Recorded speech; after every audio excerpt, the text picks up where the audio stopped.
Mengapa Allah Subhanahu wa Ta'ala menciptakan setan? Apakah Anda pernah bertanya-tanya mengapa Allah Subhanahu wa Ta'ala menciptakan setan? Apakah Allah Subhanahu wa Ta'ala tidak tahu bahwa setan akan menyesatkan manusia dan menyebabkan kejahatan di dunia?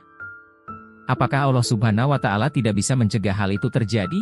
Jawabannya adalah, Allah Subhanahu wa Ta'ala menciptakan setan dengan hikmah dan tujuan yang sangat besar. Allah Subhanahu wa Ta'ala ingin menguji manusia, apakah mereka akan taat kepadanya atau mengikuti bisikan setan. Allah Subhanahu wa Ta'ala ingin membedakan antara orang-orang yang beriman dan orang-orang yang kafir. Allah Subhanahu wa Ta'ala ingin memberikan pahala yang besar bagi orang-orang yang berjuang melawan godaan setan dan memberikan azab yang pedih bagi orang-orang yang tunduk kepada setan. Tapi, tahukah Anda, bahwa setan sebenarnya tidak diciptakan sebagai setan? Setan sebelumnya adalah makhluk yang mulia, bernama Iblis. Iblis adalah salah satu dari jin yang sangat taat kepada Allah Subhanahu wa Ta'ala. Iblis bahkan diberi izin untuk tinggal di surga bersama para malaikat. Namun, semua itu berubah ketika Allah Subhanahu wa Ta'ala menciptakan manusia, yaitu Nabi Adam alaihi salam. Allah berfirman,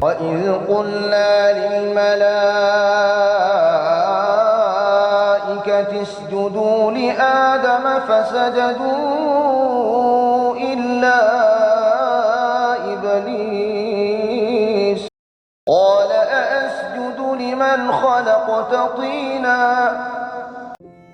Dan, ingatlah, tatkala kami berfirman kepada para malaikat, sujudlah kamu semua kepada Adam, lalu mereka sujud kecuali Iblis. Dia berkata, apakah aku akan sujud kepada orang yang engkau ciptakan dari tanah? Iblis merasa lebih baik karena diciptakan dari api, sedangkan Nabi Adam alaihi salam diciptakan dari tanah. Iblis menjadi setan yang terkutuk dan dimurkai oleh Allah Subhanahu wa Ta'ala. Karena kesombongan dan kedurhakaannya, Iblis diusir dari surga dan dikutuk oleh Allah Subhanahu wa Ta'ala. Iblis bersumpah akan menyesatkan manusia dan mengajak mereka ke neraka bersamanya. Iblis menjadi musuh yang nyata bagi manusia. Inilah twist mengejutkan yang mungkin Anda tidak tahu, setan tidak bisa memaksa manusia untuk berbuat dosa. Setan hanya bisa membisikkan dan menggoda manusia, tapi keputusan akhir tetap ada di tangan manusia. Manusia memiliki akal dan kehendak bebas untuk memilih antara kebaikan dan keburukan.